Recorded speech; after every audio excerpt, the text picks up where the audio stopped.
या दिवसामध्ये आपण देवशास्त्र अभ्यासत आहोत आणि विशेष करून आता मला असं वाटतं आजचा हा शेवटचा क्लास आहे या पहिल्या जे तत्व आहे त्या त्याबद्दलचा. आणि यामध्ये आपण अनेक मुद्दे जे आहेत आपण शिकलो, अनेक महत्वाची सत्य आपण अभ्यासलेले आहेत. त्यामध्ये देवाबद्दल आपण विचार करत असताना त्याची जी गुण वैशिष्ट्ये आहे आपण ती पाहिली. आणि त्यानंतर आपण देवाची जी नाव आहे त्यावर आपण अ, विचार केलेला आहे. आज आपण पुढील जो भाग आहे देवाबद्दल विचार करत असताना जो पवित्र शास्त्राचा देव आहे तो देव त्रैक्य देव आहे. आणि हे सत्य, हे तत्व आज आपण अ, वचनाद्वारे समजून घेण्याचा प्रयत्न करणार आहोत. कारण अ, जग वेगवेगळ्या प्रकारे देवाची व्याख्या करतं आणि आपण सुरुवातीलाच पाहिलेलं आहे. कोणी म्हणतं केवळ एक देव आहे, कोणी म्हणतं की अनेक देव आहे, कोणी म्हणतं सर्व काही देव आहे. वेगवेगळ्या प्रकारे अ, त्याची व्याख्या केली जाते. परंतु पवित्र शास्त्रामध्ये प्रगट झालेला देव हा एकच जिवंत खरा देव आहे. परंतु तो देव त्रैक्य देव आहे. आणि म्हणूनच आपण काही जी महत्वाची जी तत्व आहेत या अंतर्गत आपण त्याच्या वचनातून या सायंकाळी पाहणार आहोत. सगळ्यात अगोदर आपण हे समजून घेणं गरजेचं आहे की पवित्र शास्त्र जे आहे हे तीन देवाबद्दल शिकवत नाही. त्रैक्य देव म्हणजेच एकच देव जो तीन व्यक्तींमध्ये सामावलेला आपल्याला पाहायला भेटतो.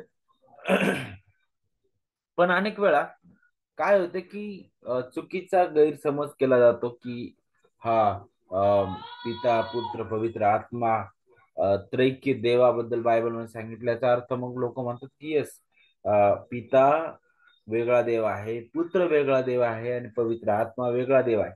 आणि असे हे त्रिदेव झाले नाही का. आणि मग हे लॉजिक कुठंतरी वेगळ्या प्रकारे जोडलं जातं आणि मग कोणतं तरी एक नवीन तत्व उदयास येतं नाही का. पण हे पूर्णपणे चुकीचं आहे. त्रैक्याबद्दल विचार करत असताना अनेक चुकीचे गैरसमज आहेत. त्यामधील हा एक चुकीचा जो गैरसमज आहे त्रैक्याबद्दल तो अशा प्रकारचा आहे की काही लोक असा विचार करतील की अरे अ, त्रैक्य, कारण बायबल एकाच देवाबद्दल सांगत आहे आणि मग एकाच देवाबद्दल सांगितलेलं आहे तरी पण तीन व्यक्ती हे कसं होऊ शकतं. तर मग ते असं तत्व मांडतात की ते म्हणतात की हा त्रैक्य देव आहे ना, तर तो अशा प्रकारचा आहे की एकच देव आहे, तो त्याने तीन प्रकारे स्वतःला प्रगट केलेला आहे आणि तो देव म्हणजे पिता. आणि ते म्हणतात की मग तोच यहोवा म्हणून जुन्या करारात प्रगट झाला, तोच नवीन करारामध्ये येशू म्हणून प्रगट झालेला आहे आणि तो आता या मंडळीच्या युगामध्ये पवित्र आत्मा म्हणून आपल्या हृदयात वास करत आहे. फार भयंकर आणि चुकीचं हे विचारसरणी आहे. त्यानंतर काही असे आहेत ख्रिस्ती जगतामध्ये जे देवाबद्दल विचार करत असतात. ते म्हणतात की पुत्र आणि पवित्र आत्मा हे केवळ एक अस्तित्वाचे प्रकार आहेत किंवा देवाने स्वतःचा केलेला एक नवीन आविष्कार आहे तो, असे ते म्हणतात नाही का. जसा एखादा व्यक्ती जो आहे तो काय करतो, यंत्रमानव बनवतो नाही का, त्याचा तो आविष्कार होतो. तशाच प्रकारे लोक म्हणतात की पुत्र आणि पवित्र आत्मा हा देवाचा एक आविष्कार आहे, ते खरे व्यक्ती नाहीयेत. तर हे पण भयंकर आहे, भयंकर चुकीचं हे तत्व आहे. तर आपण आता बायबल नुसार पवित्र शास्त्रामधून समजून घेऊया की त्रैक्य देव काय आहे. सगळ्यात सुरुवातीला आपण जे वचन अभ्यासणार आहोत ते वचन आहे अनुवाद 6वा अध्याय आणि वचन 4. का बरं अनुवाद? कारण आपल्याला माहित आहे अनुवाद ज्यावेळेस आपण पाहतो तर आपल्याला उत्पत्तीपासून तर अगदी गणनापर्यंतचा विचार करावा लागेल. कारण अनुवाद हे पुस्तक जे आहे जिथं पुन्हा व्यवस्था किंवा नियमशास्त्र जे आहे ते सांगण्यात आलं, देण्यात आलं किंवा सांगण्यात आलेलं आहे, त्याची आठवण करून देण्यात आलेली आहे. आणि म्हणूनच ज्यावेळेस आपण अनुवादाचा विचार करतो तर आपल्या हृदयात उत्पत्ती, निर्गम, लेवी आणि गणना ही पुस्तक सुद्धा असावेत. ओके, तर अनुवाद ज्यावेळेस आपण पाहतो तिथे अगदी सुंदर रीतीने अध्याय 6 वचन 4 मध्ये सांगितलेलं आहे की हे इस्रायला श्रवण कर, आपला देव परमेश्वर हा अनन्य परमेश्वर आहे. आता ज्यावेळेस आपण या वचनाकडे बारकाईने लक्ष देतो, सगळ्यात अगोदर हे इस्रायला श्रवण कर म्हटलेलं आहे वचनामध्ये. आता इथं श्रवण कर आणि ऐक हा एकच शब्द आहे नाही का, मूळ भाषेमध्ये शेमा हा शब्द वापरलेला आहे. आणि हे इब्री विश्वासाची कबुली आहे. आणि खरं तर इब्री जगतामध्ये सगळ्यात सगळ्यात महत्वाची कबुली आहे की इस्रायला तू ऐक, तू श्रवण कर नाही का. काय बरं, कशाबद्दल काय ऐकायचं होतं, की देव कोण आहे, त्याच्या प्रती आपली कर्तव्य काय आहेत, आणि अनुवाद त्याच्याबद्दलच आपल्याला मार्गदर्शन करतं नाही का, की आपला देव परमेश्वर हा अनन्य परमेश्वर आहे, अनन्य परमेश्वर आहे. आणि ज्यावेळेस आपण या वचनाबद्दल पाहतो, अनन्य या शब्दाबद्दल विशेष करून आपण विचार करतो, तर अनन्य हा जो शब्द आहे तो त्याचा त्याचा मूळ शब्द जो आहे तो म्हणजे एखाद. एखाद म्हणजेच हा मूळ जो शब्द आहे तो आपल्याला याच्याबद्दल आठवण करून देते की एकमेव, एक. आणि ज्यावेळेस आपण एक या शब्दाबद्दल विचार करतो तर आपल्याला पाहायला भेटतं की अनन्य हा शब्द देवाचं जे त्रैकत्व आहे त्याला विरोध करत नाही. खर तर त्रैक्य देव जो आहे त्याच्या त्या सत्याची ते स्थापना करणारा शब्द आहे नाही का, एखाद. दोन शब्द आपल्याला पवित्र शास्त्रामध्ये पाहायला भेटतील जे मूळ भाषेमध्ये वापरण्यात आलेले आहे, ते म्हणजे एक एखाद आणि दुसरा याखीद. याखीद जो शब्द आहे लक्षात घ्या की जो शब्द शब्दशः एक वचनाबद्दल, एक वचनी नाही का, जसं आपण मुलं अनेक वचन झालं नाही का, एक मुलगा आणि अनेक मुलं नाही का, तशाच प्रकारचं म्हणजे एखाद आणि याखीद या शब्दामधील फरक आहे.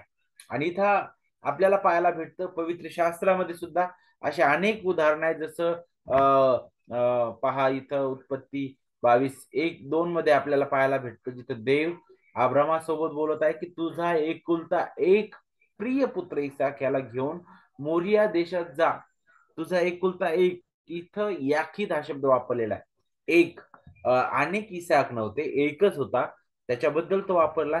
परंतु आणखी जर आपण पुढे गेलो तर आपल्याला एखाद जो शब्द आहे सगळ्यात सुरुवातीला उत्पत्ती अध्याय 1 आणि वचन 5 मध्ये पाहायला भेटतो, जिथं तुम्हाला पाहायला भेटतं की प्रत्येक त्याच्या निर्मितीनंतर देवा म्हटला की संध्याकाळ झाली आणि सकाळ झाली, हा पहिला दिवस.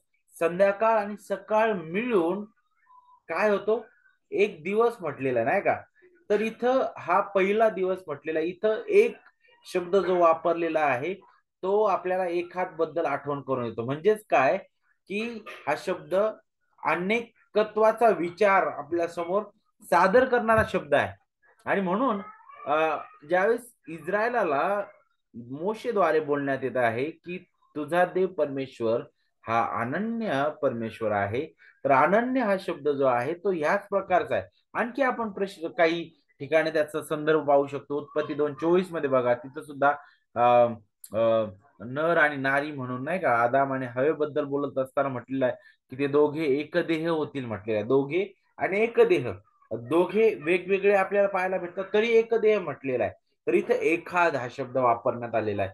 त्यानंतर तशाच प्रकारचा शब्द निर्गम 26 आणि 6 मध्ये आपल्याला पाहायला भेटतं नाही का, जिथं निवास मंडपाबद्दल बोलण्यात आलेला आहे की निवास मंडप जो बनवायचा तो म्हटलेला आहे सोन्याचे 50 आकडे बनवावेत म्हणे. ह्या आकड्यांनी पडदे एकमेकांना अशा प्रकारे जोडावेत की सर्व मिळून निवास मंडप अखंड. पाहिलं, एकच निवास मंडप पाहायचा आहे तर तो 50 आकडे जे बनवण्यात आलेले आहेत त्यांनी त्या पडद्यांना एकमेकांना जोडणारा, आणि ते पडदे जोडलेले आहेत त्या 50 आकड्यांनी, आणि एकच अखंड निवास मंडप आपल्याला पाहायला भेटत आहे. तर एखाद हा शब्द त्याच्याच बद्दल आपल्याला आठवण करून देतो. एहेजकेला मध्ये सुद्धा आपल्याला त्याच्याबद्दल शिकायला भेटतं. आता पुन्हा आपण अनुवाद 6 आणि 4 कडे येऊया. आणि जिथं आपला देव परमेश्वर हा कसा आहे, अनन्य परमेश्वर आहे. तर एखादा शब्द मग एकाच देवपणामध्ये सामावलेल्या 3 व्यक्तीबद्दल मार्गदर्शन करणार हा शब्द आहे. हे देव पण पूर्णपणे तिघांमध्ये आपल्याला पाहायला मिळतं. त्रैक्याबद्दल विचार करत असताना तुमचे दृष्टिकोन पूर्णपणे स्पष्ट असायला पाहिजे. देवाचे प्रेलेखन अगदी स्पष्ट असायला पाहिजे, कारण यावरच आम्ही उभे आहोत की पडलेले आहोत हे समजून येतं. कारण हे समजून घेणं गरजेचं आहे की आपण एकाच जिवंत देवावर विश्वास ठेवतो, परंतु तरी सुद्धा हा एकच जिवंत खरा देव आपल्याला 3 व्यक्तींमध्ये पाहायला भेटतो. 100% पित्यामध्ये, 100% पुत्रामध्ये, 100% पवित्र आत्म्यामध्ये. तर फार रहस्यमय आहे, परंतु आपण विश्वासाने घेतो. मार्टिन लुथर म्हणतात की अरे, त्रैकत्वाचा जो सिद्धांत आहे तो असा सिद्धांत आहे की जर आपण त्यावर फारच विचार करत गेलो तर आपण वेडे होऊन जाऊ, नाही का. कारण देव हा अद्भुत आहे, तो अमर्याद आहे, त्याला आपण पूर्णपणे कधीच समजू शकणार नाही. परंतु जे पवित्र शास्त्रामध्ये प्रकट करण्यात आलेलं आहे त्यानुसार आपण विश्वास ठेवतो. आपला देव परमेश्वर हा एलोहीम. अनेक वचनी शब्द आपल्याला अगदी सुरुवातीलाच पाहायला भेटतो उत्पत्तीमध्ये. काही लोक, जसं मी तुम्हाला सुरुवातीला सांगितलेलं आहे की पित्यालाच देव मानतात, नाही का. यहोवा विटनेस वाले आपल्याला पाहायला भेटतात, जे पुत्र आणि पवित्र आत्म्याला नाकारतात. काही लोक केवळ येशू, ओनली जीसस वाले, माहिती तुम्हाला, ते फक्त येशूला मानतात. येशूच्याच नावाने बाप्तिस्मा, येशूच्याच नावाने हे, फक्त येशू बद्दल ते बोलतात. काही लोक फक्त पवित्र आत्मा बद्दल बोलतात. पण पवित्र शास्त्र आपल्याला त्रैक देवाबद्दल शिकवित. आणि हा जो त्रैक देव आहे, जरी एकच जिवंत खरा देव असला तरी 3 व्यक्तींमध्ये सामावलेला आपल्याला पाहायला भेटतं. आणि ह्या 3 व्यक्तींमध्ये वेगळं पण आहे, आणि ज्याची साक्ष आपल्याला पुष्कळ वेळा वचनामध्ये पाहायला भेटतं. आणि विशेष करून एवढंच नाही तर देवपणामध्ये असणारं जे ऐक्य आहे त्याबद्दल सुद्धा आपल्याला शिकायला भेटतं. आणि ख्रिस्ताने अगदी त्याबद्दल शिकवलेलं आहे. मत्ती 28:19 मध्ये त्याचे शेवटचे शब्द पहा, तो म्हणतो, तेव्हा तुम्ही जाऊन सर्व राष्ट्रांतील लोकांना शिष्य करा, त्यांना पित्याच्या, पुत्राच्या, पवित्र आत्म्याच्या नावाने बाप्तिस्मा द्या म्हटलेला आहे. एकाच एकाच आपण काय म्हणू शकतो, एका दमात हे नाव घेतलेले, अगदी एका श्वासात हे नाव घेतलेले आहे. पित्याच्या, पुत्राच्या, पवित्र आत्म्याचे. इथं कोणत्याही प्रकारचा दर्जा नाही. इथं ऐक्यता पाहायला भेटते. ज्या प्रकारे पिता देव आहे त्याच प्रकारे पुत्र देव आहे, त्याच प्रकारे पवित्र आत्मा देव आहे. पुढे आपण येत असताना कलसे 2:9 आणि मत्ती 12:31-32 मध्ये सुद्धा ख्रिस्त आणि पवित्र आत्मा यांना देवाबरोबर एक गणण्यात आलेला आहे, हे आपल्याला पवित्र शास्त्रामध्ये पाहायला भेटतं. आणखी पुढे जात असताना त्रैक्याबद्दल विशेष करून वेगवेगळी जी उदाहरणं आहेत अनेक बायबल स्कूलमध्ये दिले जातात. काही काळ मी सुद्धा या उदाहरणांमध्ये फसलो होतो, आणि मला सुद्धा वाटायचं की हे खूप योग्य अशी उदाहरण आहे. खरं तर देवाला दाखवण्यासाठी आणि समजून घेण्यासाठी कोणतंच उदाहरण पुरेसं नाहीये देवाच्या प्रियलेकरांनो. मी नेहमी हे जे उदाहरण आहे, पाणी, बर्फ आणि वाफ, हे द्यायचो मी. परंतु नंतर मी ज्यावेळेस शिकलो त्यावेळेस मी देवाची क्षमा मागितली. खरंच मी किती चुकीचा होतो, नाही का, त्रैक्याबद्दल. कारण काही लोक म्हणतात की बघा, त्रैक्य देव अशा प्रकारचा एकच जिवंत खरा देव आहे आणि 3 व्यक्ती आहे म्हटल्यानंतर, जसं पाणी आहे बघा, एकच पाणी आहे म्हणे, तेच पाणी म्हणे तुम्ही जर तो ग्लास जर तुम्ही फ्रीज मध्ये ठेवला तर तो काय होईल म्हणे, बर्फ होईल. आणि तेच पाणी जे नॉर्मल पाणी होतं आता ते बर्फ झालेलं आहे, त्याचं कार्य बदलतं, परंतु पाणी पाणीच आहे. आता तेच पाणी तुम्ही घेता आणि गॅसवर ठेवता, त्यावेळेस त्याची वाफ होते, आणि त्यावेळेस मात्र त्याचं कार्य बदलतं. पण पाणी कसं आहे, पाणीच आहे. जेव्हा ते पाणी नॉर्मल होतं त्यावेळेस ते पाणी तुम्ही पिण्यासाठी वापरता. तुम्हाला माहितीये का या उदाहरणामध्ये नकळत आपण भयंकर चूक एक गोष्ट करतो जी आपण सुरुवातीला शिकलेलो आहे. पिता तो यहोवा म्हणून प्रगट झाला, तोच नवीन करारामध्ये येशू म्हणून प्रगट झाला, तोच आता आपल्या हृदयात पवित्र आत्मा म्हणून राहत आहे. हेच पाणी, बर्फ आणि वाफ हे उदाहरण आपल्या समोर सादर करते. हे पूर्णपणे चुकीचं आहे. काही लोक वर्तुळ काढतात आणि त्यावर असे 3 भाग करतात त्याचे, आणि ते म्हणतात की पहा, हे वर्तुळ जे आहे आपल्याला त्रैक्याबद्दल शिकवेल. पिता जो आहे या वर्तुळाचा 1/3 भाग आहे, आणि मग 1/3 भाग पुत्र आहे, आणि 1/3 भाग कोण आहे? पवित्र आत्मा आहे. पण आपण जर विचार केला तर हे पण कसं चुकीचं होईल बघा. जर या वर्तुळाचा 1/3 भाग जर तुम्ही काढून घेतला, ते वर्तुळ कधीच पूर्ण राहत नाही. म्हणून हे सुद्धा चुकीचं आहे. त्यानंतर काही लोक जे आहेत ते या अंड्याचं पण उदाहरण घेतात. जसं त्या अंड्याला 3 आपण म्हणू शकतो लेअर म्हणतो नाही का, जसं वरती पांढरं कवच आहे, आतमध्ये सुद्धा आपल्याला आणखी एक कवच, आणि त्याच्या आतमध्ये आपल्याला पांढरं जे गिल आहे ते आपल्याला पाहायला भेटतं नाही का. तर त्यावरून सुद्धा लोक ते तत्व मांडण्याचा प्रयत्न करतात, परंतु ते पूर्णपणे चुकीचं आहे. सगळ्यात सोपं समजण्यासाठी उदाहरण आपण बीजगणितामधून घेऊ शकतो. पण बीजगणिताचा नियम मोडणारही आहे, पण आपल्याला नक्की ते समजून येईल. देवाबद्दल विचार करत असताना नक्कीच 1+1+1, आता बीजगणितानुसार याचं उत्तर 3 यायला पाहिजे, परंतु आपण त्रैक्याबद्दल असा विचार करू शकत नाही. नक्कीच 1+1+1 हे 3 आपल्याला पाहायला भेटतात, तरी सुद्धा त्याचं उत्तर 1च यायला पाहिजे, आणि त्रैक्य देव त्याच प्रकारे आहे. पिता देव आहे, पुत्र देव आहे, पवित्र आत्मा देव आहे. पिता पुत्र नाही, पुत्र पवित्र आत्मा नाही, पवित्र आत्मा पिता नाही, परंतु तरी सुद्धा एकच जिवंत खरा देव आहे, जो आपल्याला या तिघांमध्ये 100% पूर्णपणे सामावलेला पाहायला भेटतो. म्हणून कोणत्याही प्रकारचा दर्जा या तिघांमध्ये नाही. एका समान पातळीवर हे कार्य करणार आहे. परंतु ज्यावेळेस तारणाच्या कार्याबद्दल आपण विचार करतो, तर तारणाच्या कार्यामध्ये पिता, पुत्र आणि पवित्र आत्मा हे तिघेही स्वइच्छेने एकमेकांच्या अधीन होऊन कार्यरत आहेत. पित्याने तारणाची योजना केली, त्याच्या पुत्रासाठी पापी भ्रष्ट लोकांमधून तारणाकरिता काहींना त्यांनी निवडलं. पुत्र जो आहे याने स्वइच्छेने पित्याच्या अधीन होऊन त्या तारणाची योजना पूर्ण करण्यासाठी तो या भूतलावर आला.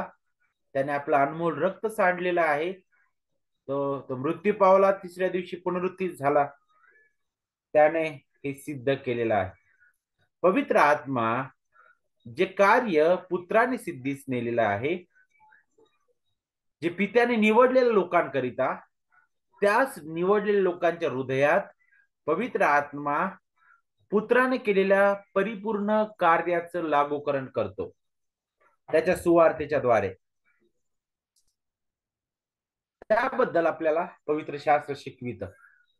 ते स्वतःहून एकमेकांच्या अधीन होतात, परंतु देवपणामध्ये तिघही समान पातळीवर आहेत. उदाहरणार्थ बघा, पिता निर्माण करता आहे, त्याच प्रकारे पुत्र सुद्धा निर्माण करताय, पवित्र आत्मा सुद्धा निर्माण करताय. त्याची वचनं आहेत बघा. पिता सर्वव्यापी आहे, पुत्र सर्वव्यापी आहे, पवित्र आत्मा सर्वव्यापी आहे. पिता सर्वज्ञानी आहे, पुत्र सर्वज्ञानी आहे, पवित्र आत्मा सर्वज्ञानी आहे. पिता जीवन देणारा आहे, पुत्र जीवन देणारा आहे, पवित्र आत्मा जीवन देणारा आहे. पिता सार्वकालिक आहे, पुत्र सार्वकालिक आहे, पवित्र आत्मा सार्वकालिक आहे. ही सर्व वचनं आपल्याला त्याची आठवण करून देतात. पूर्ण देवपण या तिघांमध्ये आपल्याला पाहायला भेटतं. आता देवचा पिता याकडे आपण येऊया. देवचा पिता जो आहे त्याच्याबद्दल विचार करत असताना पवित्र शास्त्रामध्ये पिता हे नाव 3 प्रकारे वापरलेलं आहे. एक म्हणजे सर्व गोष्टींचा निर्माण करता देव या अर्थाने पौल देवाची ओळख पिता म्हणून करतो. पहिले करिंथ 8:6 मध्ये आपण पाहतो. त्यानंतर विश्वासधाऱ्यांचे देवासोबतचं जे नातं आहे, दत्तक आपण घेण्यात आलेलं आहोत, त्या रीतीने सुद्धा पिता म्हणून आपल्याला पवित्र शास्त्रामध्ये पाहायला भेटतं. आणि तिसरं म्हणजे प्रभू येशू ख्रिस्त आणि त्याच्या पित्यामधील अद्वितीय सार्वकालिक संबंध, जे आपल्याला योहान 1:1 मध्ये पाहायला भेटतं. ज्यावेळेस आपण पित्याबद्दल विचार करतो तर पवित्र शास्त्रामध्ये पिता हे नाव जुन्या करारामध्ये आणि नवीन करारामध्ये पुष्कळ वेळा त्रैक देवाबद्दल वापरण्यात आलेला आहे.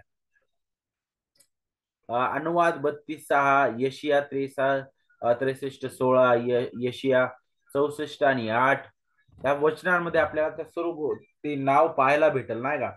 विशेष करून एक वचन आपण पाहू शकतो मलाकी 2 आणि 10, जिथे आपल्याला मलाकी जो आहे, मलाकीद्वारे देव त्या सर्व लोकांचं, विशेष करून इस्रायल लोक, पुढारी आणि सर्व जे लोक देवाविरुद्ध वागत आहे, भ्रष्ट मानाने चालणारे होते, त्यांना फटकारत आहे त्यामध्ये. आणि विशेष करून पहा, त्याबद्दल बोलत असताना पुढे तो म्हणतो की आम्हा सर्वांचा एकच पिता नाही काय, एकाच देवाने आम्हाला उत्पन्न केले नाही काय. असे असताना आम्ही आपल्याला आपापल्या बंधूचा विश्वासघात करून आपल्या पूर्वजांचा करार मोडतो बरे. का मोडतो बरे? त्या लोकांची अवस्था, भ्रष्ट अवस्था दाखवण्यासाठी अशा प्रकारे तो बोलत आहे. इथं एकच पिता आणि देव हे आपल्याला देवपणाबद्दल शिकवित, त्रैक्य देवाबद्दल आठवण करून देणारा शब्द आहे. त्यानंतर नवीन करारामध्ये सुद्धा पिता हा शब्द त्रैक्यासाठी वापरण्यात आलेला आहे. याकोब 1:17 मध्ये, जिथं आपल्याला पाहायला भेटतं प्रत्येक उत्तम देणगी आणि प्रत्येक पूर्ण दान वरून आहे, ज्याला विकार नाही व जो फिरण्याने छायेत जात नाही, अशा ज्योती मंडळाच्या पित्यापासून ते उतरते. प्रत्येक उत्तम देणगी आणि पूर्ण दान देवापासून आहे. पिता उत्तम देणगी देतो, त्याचप्रमाणे पुत्र आणि पवित्र आत्मा देखील उत्तम देणगी आणि पूर्ण दान पुरवणारा आहे. त्यानंतर पिता हे नाव त्रैक्य देवामधील पहिल्या व्यक्तीसाठी सुद्धा वापरण्यात आलेले आहे. देव जो पिता जो आहे हा पुत्र आणि पवित्र आत्म्यापासून वेगळा आहे, हे आपण सुरुवातीला शिकलो.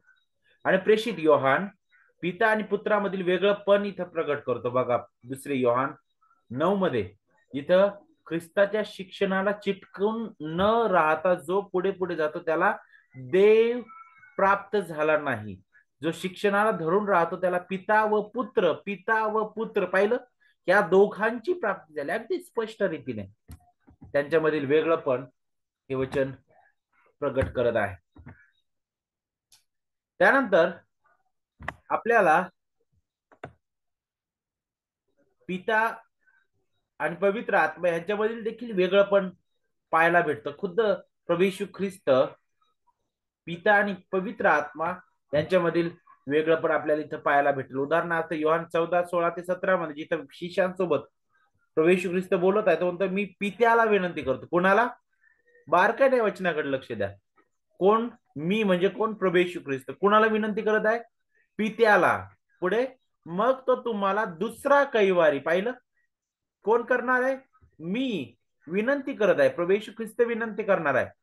कुणाला? पित्याला. आणि मग पिता काय करणार आहे? स्वतः येणार म्हटलेलं आहे का? नाही, दुसरा कैवारी जो सत्याचा आत्मा म्हटलेला आहे. तर त्रैक्यातील वेगळं पण ही वचनं अगदी स्पष्ट करतात. जेव्हा कोणी तुमच्याकडे येऊन तुम्हाला म्हणल की केवळ येशू ख्रिस्तच, केवळ यहोवा, केवळ पवित्र आत्माच नाही, पवित्र शास्त्र आपल्याला त्रैक्याबद्दल शिकवित. जो म्हणतो की केवळ पवित्र आत्माच देव आहे, पिता आणि पुत्र देव नाही, पवित्र आत्मा, त्याला सुद्धा त्याद्वारे खेद होतो. जो म्हणतो केवळ येशूच देव आहे, पिता आणि पुत्र देव नाही, पिता आणि पवित्र आत्मा देव नाही. प्रभू येशू ख्रिस्ताला सुद्धा भयंकर क्रोध येतो. त्यामुळे लक्षात घ्या, पित्याला सुद्धा तशाच प्रकारे क्रोध येतो, कारण आपण त्रैक देवाबद्दल शिकतो आणि आपण त्रैक देवावर विश्वास ठेवतो. देवाचे सेवक त्रैकत्वाबद्दल बोलत असताना काय म्हणतात बघा, ऑगस्टिन जे आहेत ते त्रैक्याबद्दल बोलत असताना ते म्हणतात की देव पिता देव आहे, पुत्र देव आहे आणि पवित्र आत्मा देव आहे, तरी सुद्धा तीन देव नाही तर एकच देव आहे. जॉन ओवेन म्हणतात की विश्वासाचा अ, विश्वासणाऱ्यांचा देवाशी समेट हाच आहे, पित्याचे प्रेम, पुत्राची कृपा आणि पवित्र आत्म्याचा सहवास. काय आहे विश्वासणाऱ्याचा देवाशी समेट म्हणजे काय आहे? जिथं आपल्याला पित्याचं प्रेम पाहायला भेटतं, की जिथं त्याने महान योजना केली, जिथं त्याने त्याच्या प्रिय पुत्राठे आपल्याला निवडलेला आहे, जिथं आपल्याला पुत्राची कृपा पाहायला भेटते, की पुत्र जो धनवान असताना सुद्धा आपल्यासाठी दरिद्री झालेला आहे आणि त्याने स्वतःला आपल्यासाठी दिलेला, जिथं आपल्याला पवित्र आत्म्याचा सहवास पाहायला भेटतो, जो आपल्या हृदयात वास करतो, ज्याने आपल्याला आपल्या पापाबद्दल, नीतिमत्वाबद्दल, न्याय निवाड्याबद्दल त्याने खात्री करून दिली आणि तो नेहमी ते करून देत आहे. आणि पॉल तेच वचन वापरतो नाही का, आशीर्वाद आपण नेहमी ऐकतो. हा थॉमस वॉटसन म्हणतात की त्रैकत्व हा आपल्या विश्वासाचे सर्वोच्च रहस्य आहे. ते बुद्धी विरुद्ध नाहीये, तर बुद्धीच्या पलीकडे आहे. त्रैकत्व हे आपल्या विश्वासाचे सर्वोच्च रहस्य आहे. ते बुद्धी विरुद्ध नाहीये, तर बुद्धीच्या पलीकडे आहे. म्हणून पुन्हा देव एकच आहे, पण तीन व्यक्तींमध्ये पिता, पुत्र आणि पवित्र आत्मा, आणि तिघेही समान दैवी गौरव, सन्मान आणि उपासनेस कशा आहेत? पात्र आहे. तर त्रैक्याबद्दल ह्या सर्व गोष्टी आपल्याला पाहायला भेटतात. आता हा जो त्रैक्य देव आहे तो कराराचा प्रभू आहे.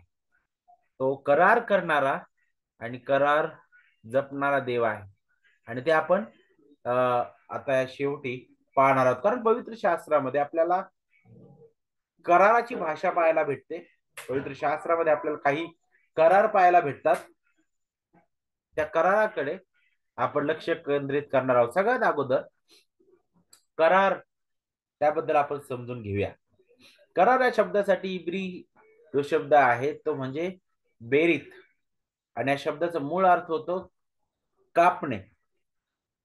कारण प्राचीन काळामध्ये जेव्हा दोन लोक किंवा राष्ट्रांमध्ये करार केला जायचा, तेव्हा काय करायचे? त्या कराराचं काय म्हणू शकतो आपण, त्या कराराची खून किंवा त्या कराराची संमती म्हणू शकतो आपण दोन्ही गटांमध्ये, ती प्रस्थापित करण्यासाठी प्राणी कापल्या जायचा आणि ते मधोमध कापले जायचे आणि दोन साईडला ते ठेवले जायचे आणि त्यामधून ज्यांनी करार केलेला आहे ते त्या रक्ताळलेल्या त्या जागेतून ते चालत जायचे. आणि याद्वारे हे दाखवलं जायचं की जर मी हा करार मोडला तर माझी अवस्था या कापलेल्या प्राण्यासारखी होऊ. म्हणूनच त्यावरूनच करार करणे या वाक्याचा इब्री भाषेत अर्थ तशाच प्रकारचा होता, करार कापणं नाही का, अशा प्रकारे ते बोलायचे. आता पवित्र शास्त्रामध्ये ज्यावेळेस आणखी पुढे आपण येतो, जिथं आपल्याला सगळ्यात अगोदर देव जो आहे तो करार करताना दिसत आहे. अब्रामाशी देवाने करार केलेला आहे. आणि तुम्हाला माहिती आहे का, पूर्वीच्या काळामध्ये राष्ट्रामध्ये म्हणा किंवा दोन गटांमध्ये म्हणा किंवा दोन राजांमध्ये म्हणा करार व्हायचे आणि ते त्यामधून ते चालायचे. त्याद्वारे ते म्हणायचे की हो, आम्ही याला मान्यता देतो, आम्ही आमच्या दोघांची यासाठी संमती आहे. परंतु ज्यावेळेस आपण कराराबद्दल पाहतो पवित्र शास्त्रामध्ये, तर तिथं आपल्याला पाहायला भेटत आहे की एकच महान गौरवी निर्माणकर्त्याने केलेला हा करार आहे. कारण ज्यावेळेस अब्रामासोबत त्याचं कराराचं बोलणं होतं आणि मग अब्राम जो आहे प्राण्यांना तो कट करतो आणि दोन्ही साईडनी ते ठेवतो, त्यावेळी अब्राम देवासोबत त्या शवांच्या मधून गेलेला नाही. तर उत्पत्ती 15 वचन 17 आणि 18 मध्ये पहा, नंतर सूर्य मावळला व निबिड अंधकार पडला, तेव्हा असे झाले की धुमसती अगदी व जळती मशाल त्या शवांच्या तुकड्यांमधून जाताना दिसली. पाहिलं? आणि पुढे काय सांगितलं? त्या दिवशी परमेश्वराने अब्रामा बरोबर करार केला. इथं करार केला जो आहे ना, तो करार कापला असा मूळ अर्थ होतो त्याचा, नाही का.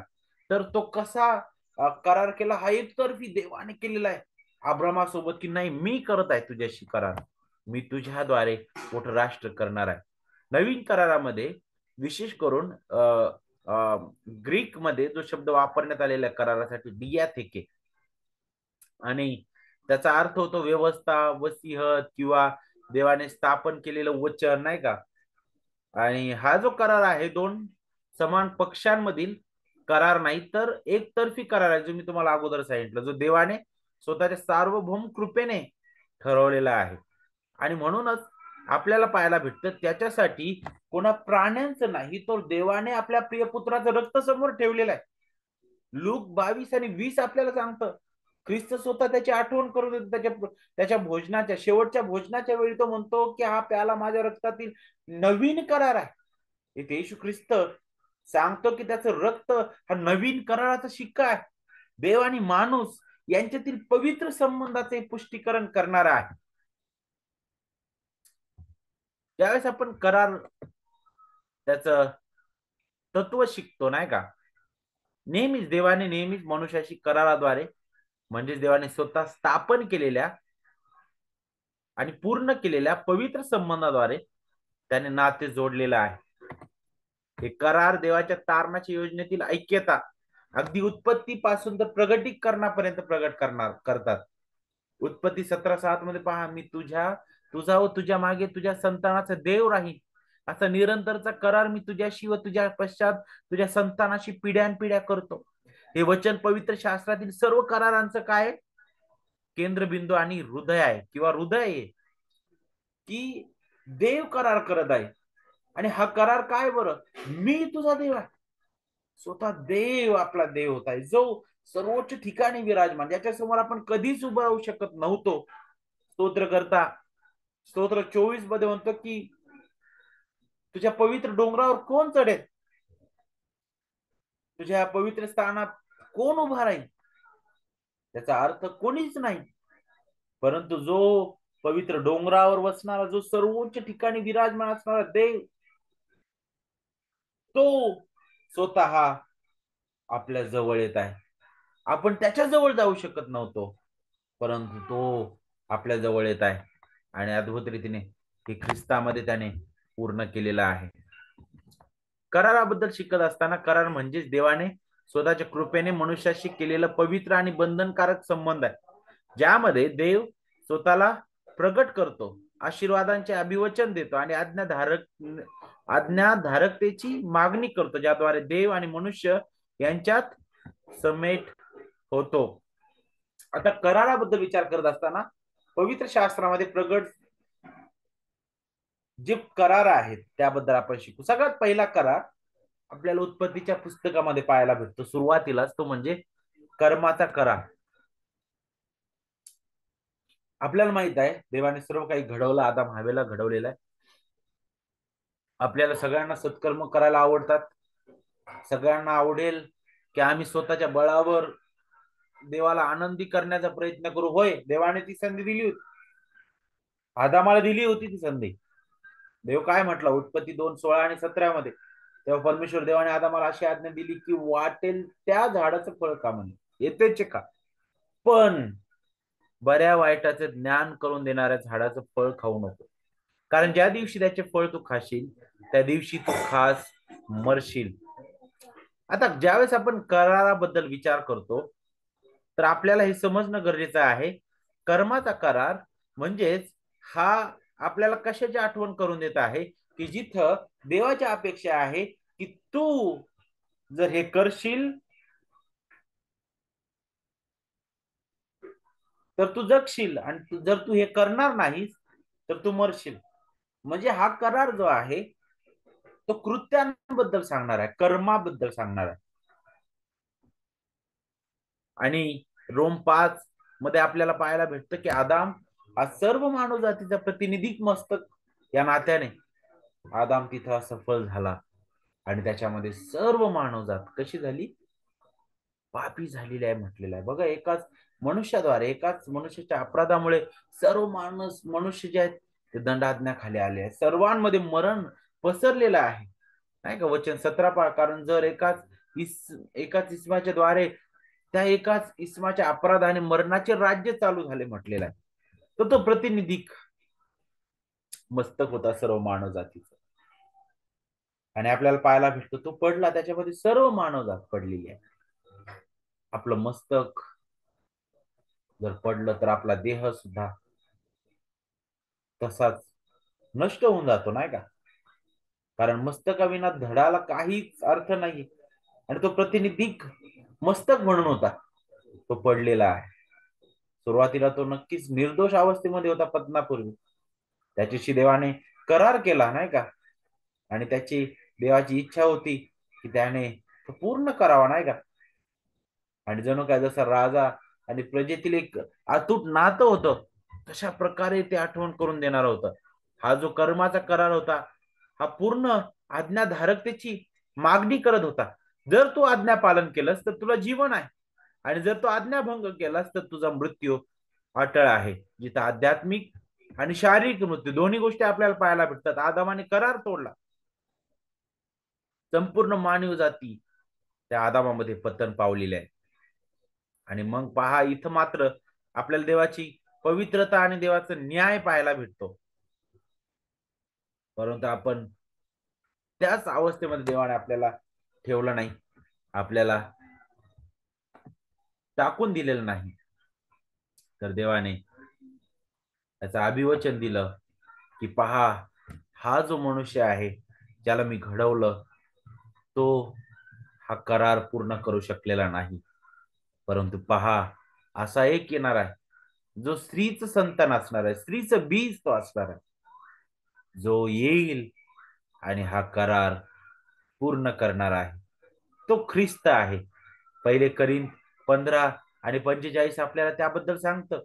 तो शेवटचा आदाम आहे जो आला, आणि जो ज्याने पूर्ण आज्ञा पालन केलेलं आहे. तो म्हणतो की मी नियमशास्त्र रद्द करायला आलो नाही तर पूर्ण करायला आलेलो. तो म्हणतो मी पित्याची इच्छा पूर्ण करायला आलेला. तो इथपर्यंत आज्ञाकारी होता की त्याने मरण आणि ते वधस्तंभावरील मरण त्याने सोसलेलं आहे. त्याने तो करार त्याच्या जगण्याने आणि त्याच्या मरण्याने पूर्ण केलेला आहे. तो शेवटचा आदाम ज्याने सर्व मानवजातीचं पाप आपला महान मस्तक म्हणून त्याने स्वतःवर घेतलेला आहे.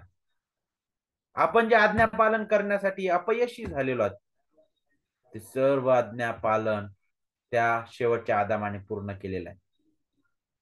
पापाचं वेतन जे मरण पहिल्या आदामाद्वारे आलं, ते मरण त्या शेवटच्या आदामाने स्वतःवर घेतलं आणि त्याच्या जीवनाने आपल्याला जीवन दिलेलं आहे. त्याच्या मरणाने आपल्या पापाबद्दल योग्य किंमत चुकवलेली आहे. पहिल्या आदामाने त्या रक्ताची गरज दाखवली, शेवटच्या आदामाने रक्त सांडलेलं आहे. त्यानंतर दुसरा आपल्याला कराराबद्दल शिकायला भेटतं, ते म्हणजे देवाने नोहासोबत केलेला करार. आपल्याला माहित आहे की मनुष्यामध्ये भ्रष्टता अजूनही आहे आणि नेहमी वाढत चाललेली ती भ्रष्टता आपल्याला आदामानंतर पाहायला भेटते. नोहाच्या काळामध्ये भयंकर मनुष्य भ्रष्ट झालेले आहेत, परंतु या स्थितीमध्ये देवाने पूर पाठवला, नाही का? भयंकर पाऊस पाठवला, पूर आला त्या ठिकाणी. त्या पुरामध्ये संपूर्ण जग नष्ट केलं, परंतु नोहाच्या कुटुंबाला त्याने राखलं. आणि मग त्यांच्याशी देवाने करार केला, नाही का, की आता पुन्हा मी अशा प्रकारे सृष्टी नष्ट करणार नाही. हे देवाचं पवित्र पण आणि त्याची कृपा पुन्हा एक वार आपल्याला इथं पाहायला भेटते. आणि या कराराची खूण आपल्याला काय पाहायला भेटते इथं? मेघधनुष्य. आणि इथं मात्र आपल्याला पाहायला भेटतो, म्हणतो की नाही, मी आता अशा प्रकारे मारणार नाही सर्वांना, नाही का? कारण इथं एक सामान्य कृपा पण पाहायला भेटते. महान निर्माण करता ना, तो म्हणतो की नाही, मी नष्ट नाही करणार आता इथपर अशा प्रकारे, कारण तो धीराने सहन करत आहे. आणि त्याने त्या कराराची खूण म्हणून काय केलं? ते मेघात ते धनुष्य त्याने दिलेलं, जे त्याची आठवण करून येतं की देव त्याची आठवण आपल्याला होते की पहा, तेव्हा नोहाशी केलेला करार. आणि मग हाच करार अंतिमता पूर्णपणे ख्रिस्तामध्ये कसा पूर्ण होतो? कारण नोहा जो आहे, तो जो तारू होता, तो फक्त नोहा, त्याचं कुटुंब आणि काही प्राण्यांना वाचू शकला. परंतु असा एक तारू आहे जो सर्व त्याच्या निवडलेल्या लोकांना वाचवणार होता. आणि तो म्हणजे ख्रिस्ताचा वधस्तंभ. आणि पेत्र त्याचीच आठवण करून देतो नाही का, की जिथं आपण पूर्ण झाकल्या गेलेलो आहोत ख्रिस्तामध्ये, आपण वाचलेला आहोत ख्रिस्तामध्ये. जॉन जॉन फ्लेवेल जे आहे ते म्हणतात की नोहा सोबत केलेला जो करार आहे हे सुरक्षेचे प्रतीक आहे, जे ख्रिस्तामध्ये खरी सुरक्षा दाखवित, ख्रिस्तामध्ये खरी सुरक्षा दाखवित नाही का. जे त्याच्यावर विश्वास ठेवतात ते पाप आणि न्यायाच्या पुरातून वाचले जातात. त्यानंतर पुढे आणखी एक कराराबद्दल आपल्याला शिकायला भेटतो, जो अब्राहमासोबत केलेला करार देवाने. आता याबद्दल शिकत असताना काही संदर्भ वचन या कराराचे आपल्याला पुढे पाहायला भेटतील, जिथे इस्रायल लोकांबद्दल, निवडलेल्या लोकांसाठी इस्रायल लोकांबद्दल केलेली योजना आणि ख्रिस्तामध्ये होणारी पूर्णता, देवाची महान तारणाची योजना, त्याबद्दल आपल्याला शिकायला भेटतं. उत्पत्ती 12, 15 आणि 17 मध्ये या कराराचं वारंवार उल्लेख आपल्याला पाहायला भेटतो. कराराचं विधान आपल्याला अध्याय 12 मध्ये पाहायला भेटतो. उत्पत्ती कराराचं करार जो केलेला आहे त्याची कृती आपल्याला अध्याय 15 मध्ये पाहायला भेटते. आणि अध्याय 17 मध्ये तो करार कायम केला त्याचं स्पष्टीकरण आपल्याला पाहायला भेटतं. आता अब्राहमाचा जो केलेला करार होता तो, त्यामध्ये बिनशर्त अभिवचन होती. त्यामध्ये 3 प्रकारचे अभिवचन आपल्याला पाहायला भेटते जी देवाने दिलेली आहेत. पहिलं वैयक्तिक होतं अभिवचन, जे त्याच्या स्वतःबद्दल होतं. देव अब्राहमाला म्हणाला की मी तुला आशीर्वादित करेल, तुझं नाव मी थोर करेल, तुला मी महान करणार आहे. दुसरं राष्ट्रीय अभिवचन दिलेलं आहे, जिथं तो म्हटला की मी तुझ्याद्वारे एक मोठं राष्ट्र मी निर्माण करणार आहे. आणि तिसरं वैश्विक अभिवचन देवाने दिलेलं आहे, जे म्हणजे तुझ्या संतानाद्वारे पृथ्वीवरील सर्व कुळे आशीर्वादित होणार आहे. आणि आपल्याला पाहायला भेटतं की त्यासाठी देवाने त्या कराराची खूण म्हणून सुनता दिली अब्राहमाला, जी त्याची आठवण करून देत होती की यस, देवाने तो करार स्थापिलेला आहे. त्यामध्ये काय अभिवचन होते तिथं तुम्हाला आपल्याला पाहायला भेटतं, 3 प्रकारची अभिवचन होती. एक संतानाबद्दल, दुसरं कशाबद्दल, स्वर्गीय वारसा किंवा वचनदत्त देश, आणि तिसरं सर्व राष्ट्रांना आशीर्वाद. हे संपूर्णपणे ख्रिस्तामध्ये त्याची पूर्णता आपण पाहतो. देवाने प्रत्येक करारामध्ये पुष्कळ म्हणजे विशेष करून नोहाशी केलेला करार, अब्रामाशी केलेला जो करार होता, त्यामध्ये आपल्याला चिन्ह पाहायला भेटते, कराराची खूण आपल्याला पाहायला भेटते, जी देवाच्या कृपेची दृश्यमान शिक्कामोर्तब साक्ष किंवा दृश्यमान साक्ष दाखविते की की आपण विश्वासामध्ये दृढ राहावं. आणि जे कराराचं वचन देवाने दिलेलं जे अद्भुत आहे, ज्याची ते आठवण करून देणारं होतं, त्याची पूर्णता ख्रिस्तामध्ये आहे. गलती करास पत्रामध्ये पाऊल तेच सांगत आहे की अब्रामाला जे देवाने अभिवचन दिलं होतं की तुझ्या संतानाद्वारे, तो पुष्कळ संतानांबद्दल बोलत नव्हता म्हणे, तर एका संतानाबद्दल बोलत होता ज्याद्वारे सर्व कुळे आशीर्वादित होणार होती. आणि त्या संतानासाठी देवाने मार्ग तयार केलेला आहे. आणि तो म्हणतो गलती करास पत्रामध्ये, पहा ते संतान मी तुम्हाला दाखवत आहे, ते संतान म्हणजे प्रभू येशू ख्रिस्त आहे. आणि जे त्याच्यावर विश्वास ठेवतात त्या अब्रामाची आध्यात्मिक संतती होतात ख्रिस्तामध्ये. गलती 3:29 पहा, तुम्ही जर ख्रिस्ताचे आहात तर अब्रामाचे संतान आणि अभिवचनानुसार वारस आहात. आपण नक्कीच रक्ताने अब्रामाची लेकरं नाहीत, परंतु ख्रिस्तावरील विश्वासाच्या द्वारे आता आपण अगदी हक्काने अब्रामाचे संतान होतो. सर्व राष्ट्रांवर ख्रिस्ताद्वारे हा आशीर्वाद देण्यात आलेला आहे. त्यानंतर देवाने मोशेशी केलेला करार आपल्याला पुढे पाहायला भेटतो, ज्याच्याबद्दल आपल्याला निर्गम 19 ते 24 मध्ये, लेवे 1 ते 27 आणि गणना 1 ते 10 यामध्ये पाहायला भेटतं. जिथं आपण पाहतो की देवाने अनुवादाच्या पुस्तकामध्ये नियमशास्त्र आणि करार इस्रायलच्या नवीन पिढीसाठी पुन्हा सांगितले. इस्रायलची नवी पिढी जी होती ती वचनदत्त भूमीमध्ये प्रवेश करणार होती आता नाही का नुकतीच. आणि 28 ते 30 अध्याय अनुवाद, तिथे आपल्याला पाहायला भेटतं की हे शास्त्र भाग विशेष त्याचं महत्व दाखवणारे आहेत काय का.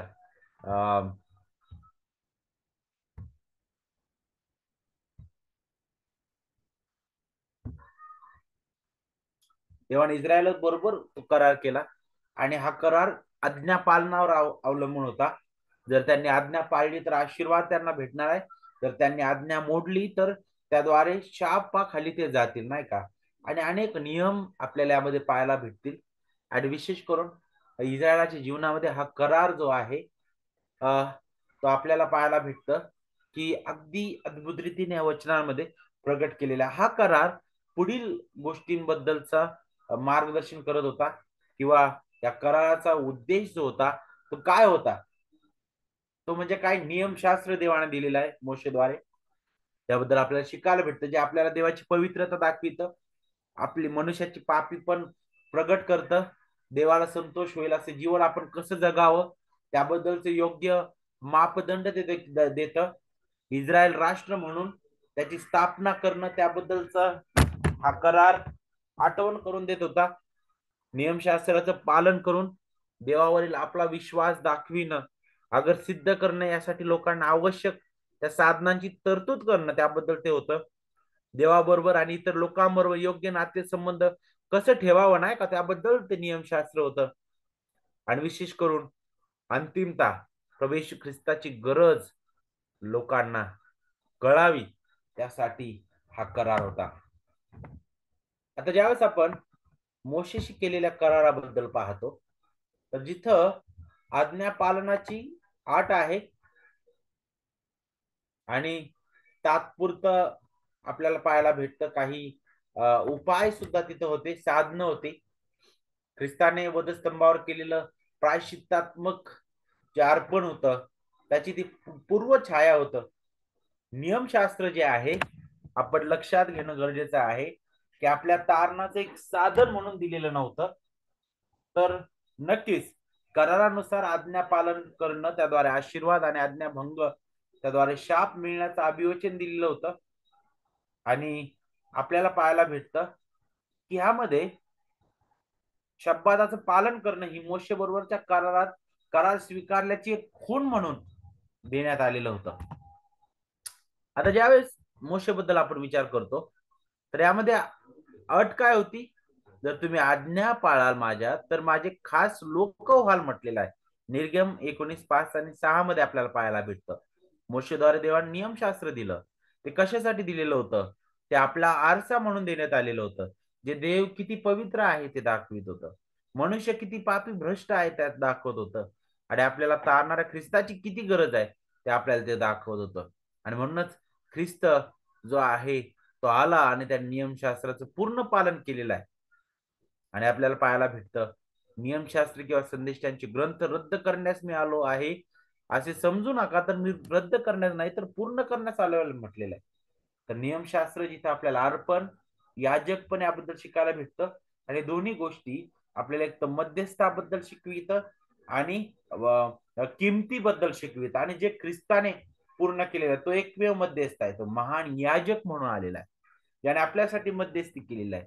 त्याने त्याने किंमत चुकवलेली आहे, स्वतःचं अर्पण त्याने आपल्यासाठी दिलेलं आहे. जॉन वेवन म्हणतात की नियमशास्त्राचा गडगडाट जो आहे तो पाप्यांना ख्रिस्ताच्या कृपेच्या आश्रयाकडे नेतो. नियमशास्त्र वारंवार आपल्याला याची आठवण करून देतं की मी किती पापी आहे. पाऊल म्हणतो रोमकरास पत्रामध्ये, नियमशास्त्र वाचून मला समजलं नसतं की खून करणं हे पाप आहे. तो म्हणतो की नियमशास्त्राने मला समजलेलं आहे की पाप काय आहे. नियमशास्त्रामुळे मला समजलेलं आहे की देव कोण आहे. नियमशास्त्रामुळे मला समजलेलं आहे की मला तारणाऱ्याची गरज आहे. कारण नियमशास्त्र मला ख्रिस्ताकडे घेऊन जाणार बालरक्षक होतं. ओके. त्यानंतर पुढचा करार दाविदाशी केलेला करार, जो आपल्याला पाहायला भेटतं की राजेपणाबद्दलचा होता, की जिथं देवाने दाविदाला हे सांगितलं की मी तुझं राज्य, तुझं घराणं आणि तुझं सिंहासन मी स्थिर स्थापणार आहे. आणि त्याच्याबद्दलची वचने आपल्याला दुसरे शमूएल 7वा अध्याय, स्तोत्र 2 मध्ये, लूक 1 मध्ये, प्रकटीकरण 20 मध्ये आपल्याला पाहायला भेटतील.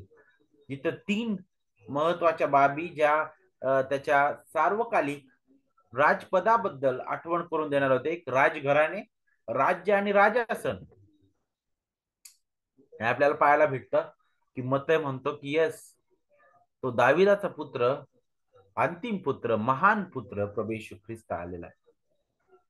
कारण मत्तय 1:1 मध्ये आपण पाहतो जिथं सुरुवात कशी होते, तो अब्रामाचा, तो दाविदाचा पुत्र आहे का. लूक 1:32 आणि 33 मध्ये सुद्धा तशाच प्रकारचं वचन आपल्याला पाहायला भेटतं. दाविदाने केलेला करार, दाविदाशी केलेला करार हा राज्याबद्दल, घराण्याबद्दल आणि सिंहासनाबद्दल होता. दाविदाचं सिंहासन शलोमोन स्थिर राखू शकला नाही, त्याच्यानंतर आलेले राजे स्थिर राखू शकले नाही, कारण अनेक वाईट राजे सुद्धा त्याच्यानंतर उदयास आले. शलोमोन सुद्धा योग्य राजा ठरला नाही त्यासाठी, आपल्याला पाहायला भेटतं. मग हे सिंहासन, त्याची स्थापना, त्याची स्थिरता केवळ ख्रिस्तामध्ये आपल्याला पाहायला भेटते, ज्याच्यासाठी तो गौरवी प्रभू या भूतलावर आला. त्याचा एकच उद्देश होता, त्याच्या प्रजेला त्यांच्या पापांपासून सोडवणं. मत्तय 1:21 आणि 23 मध्ये आपल्याला त्याबद्दल शिकायला भेटतं. तो आला, तो आपल्यासाठी जगला, त्याने आपल्यासाठी बलिदान दिलेलं आहे, तो पुनरुत्थित झालेला आहे. आणि पहा, त्याने ते राज्य प्रस्थापित केलेलं आहे. आज तो पित्याच्या उजवीकडे बसलेला आहे. स्वर्गात जाण्या अगोदर तो काय म्हटला, स्वर्गात आणि पृथ्वीवर सर्व अधिकार मला देण्यात आलेला आहे. तो महान मस्तक म्हणून पित्याच्या उजवीकडे आहे. आणि पहा, त्या काळामध्ये तो गौरवी राजा त्याच्या मंडळीद्वारे राज्य करत आहे. गौरवी प्रभू आज जरी आपल्या डोळ्यांना दिसत नसला, तरी ज्यावेळी मंडळी एकत्रित येते आणि ज्यावेळी त्या ठिकाणी त्याच्या वचनाची थोरवी वाढली जाते, ज्यावेळेस मंडळी एक चित्ताने त्याचं गौरव करते, तिथं त्या मस्तकाचं गौरव आपल्याला पाहायला भेटतं. तिथं तो गौरवी राजा गौरवीला गेलेला आपल्याला पाहायला भेटतो. आणि हीच मंडळी ज्यावेळेस त्या महान गौरवी राजाची सुवार्ता गाजविते, त्याद्वारे त्या राज्याचा प्रचार होताना आपल्याला दिसत आहे. आणि सर ते शेवटी हा न दिसणारा राजा जो स्वर्गात विराजमान आहे, त्याचा देह या पृथ्वीवर आहे, त्याच्या मंडळीद्वारे तो गौरवी राजा पुन्हा महान वैभवाने येणार आहे. आणि तो आपल्या मंडळी सोबत सदा सर्व काळ राज्य करणार आहे. आणि त्याच्याबद्दल हा करार आपल्याला आठवण करून येतो. शेवटी नवीन करार, हा शेवटचा भाग आहे, त्यानंतर आपण थांबूया. याबद्दल आपल्या इर्मया 31 आणि लूक 22 मध्ये सुद्धा पाहायला भेटतं, आणि इब्री लोकास पत्र 8 ते 10 मध्ये सुद्धा पाहायला भेटतं. इर्मयामध्ये सांगितलेलं आहे, पहा असे दिवस येत आहेत की त्यात इस्रायलाचे घराणे व यहूदाचे घराणे यांच्याबरोबर मी नवा करार करीन म्हटलेला आहे. आणि ज्यावेळेस आपण नवीन कराराबद्दल पाहतो, तर नवीन करार म्हणजे देवाचा अंतिम आणि पूर्ण करार, जो ख्रिस्तामार्फत, ख्रिस्तामध्ये आणि ख्रिस्ताद्वारे केला गेलेला आहे. हा करार कृपेचा करार पूर्ण करणारा आहे. याचा केंद्र ख्रिस्त आहे, ख्रिस्ताचं रक्त आहे. म्हणूनच ख्रिस्त म्हणतो लूक 22:20 मध्ये की हा प्याला माझ्या रक्तातील नवीन करार आहे. या कराराबद्दल शिकत असताना इर्मया 31-34 मध्ये आपल्याला पाहायला भेटतं की हा नवीन करार आपल्या हृदयाबद्दल आहे, जिथं आता देव त्या दगडी पाट्यांवर नाही, तर आपल्या हृदयावर ते नियम लिहित आहे. एचकेल 36:26-27 नुसार हा करार नवीन हृदयाबद्दल आहे, नवीन आत्म्याबद्दल आहे. देव स्वतः आपल्या लोकात राहील त्याबद्दल आहे, देवाची जवळीकता त्याबद्दल हा करार आहे.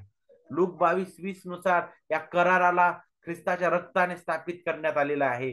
इब्री 8 ते 10 नुसार हा करार ख्रिस्त सर्वोच्च याजक आणि मध्यस्थ या कराराचा, आणि जुन्या कराराची तो पूर्णता आहे. ज्यावेळेस आपण ऐतिहासिक पार्श्वभूमी पाहतो जुन्या कराराबद्दल, मोशेच्या काळामध्ये सिनाय पर्वतावर तो स्थापन झालेला आहे, जिथं नियमशास्त्र, जिथं अर्पण आणि याजक प्रणाली यावर तो आधारित होता. लोकांनी तो मोडला, म्हणून देवाने एक नवीन कराराचं अभिवचन दिलं. आणि ते अभिवचन इर्मया 31:31 मध्ये आपल्याला पाहायला भेटतं जे ख्रिस्ताच्या आगमनाने प्रभावी झालं आणि जिथं आपल्याला पाहायला भेटतं की तो करार स्थापित करण्यात आलेला आहे. जुना करार दगडावर लिहिण्यात आला होता, पण नवीन करार हृदयावर लिहिण्यात आलेला आहे. या कराराचा मध्यस्थ ख्रिस्त आहे. तो एकमेव इब्री 9:15 आपल्याला त्याची आठवण करून देतं. तो देव आणि माणसं मध्ये उभा राहून आपला याजक आणि अर्पण दोन्ही आहे. या कराराचा सार काय आहे?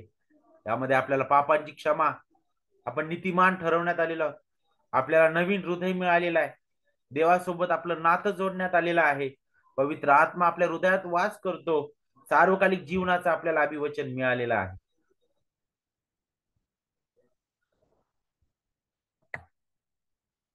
नियम हृदयात आपल्याला पाहायला भेटतील.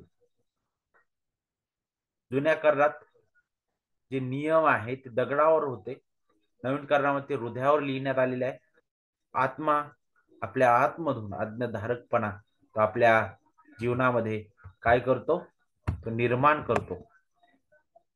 रोम 8:3-4 मध्ये, कारण नियमशास्त्र देह स्वभावामुळे दुर्बळ झाल्यामुळे जे त्याला असाध्य ते साधण्याकरता देवाने आपल्या स्वतःच्या पुत्राला पापमय देहासारख्या देहाने व पापाबद्दल पाठवून देहामध्ये पापाला दंड आज्ञा ठरवली. यात उद्देश हा की आपण देह स्वभावाप्रमाणे नव्हे तर आत्म्याप्रमाणे चालतो, त्या आत्म्यामध्ये नियमशास्त्राने लावून दिलेले आचरण पूर्ण व्हावे. त्या आपल्यामध्ये देवाचा आत्मा आपल्याला आज्ञाधारक जीवन जगण्यास सहाय्य करतो. हा करार केवळ कृपेबद्दल आपल्याला आठवण करून देतो. जुन्या करारात लोकांच्या आज्ञाधारकतेवर भर होता, नवीन करारात ख्रिस्ताच्या पूर्ण आज्ञाधारकतेवर आणि केवळ कृपेवर भर आहे.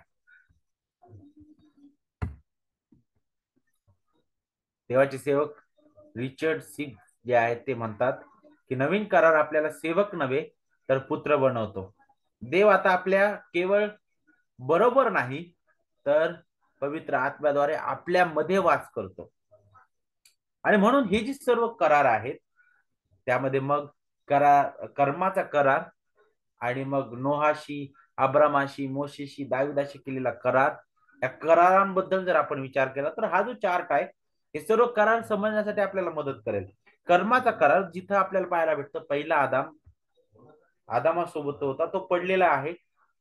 शेवटच्या आदामाने तो करार पूर्ण केला, परंतु त्याच कराराची टप्प्याटप्प्याने देवाने उचललेलं पाऊल आपल्याला नोहाशी केलेला करार, अब्रामाशी केलेला करार, मोशेशी केलेला करार, दाविदाशी केलेला करार आणि नवीन करार यामध्ये पाहायला भेटतं, ज्याची अंतिम पूर्णता प्रभू येशू ख्रिस्तामध्ये झालेली आहे. जिथं ख्रिस्ताने पूर्ण आज्ञापालन केलेलं आहे, त्याच्या रक्ताने त्याने हा करार स्थापिलेला आहे आणि त्याच्या स्मरणार्थ त्याने मंडळीला हा महान विधी लावून दिलेला आहे.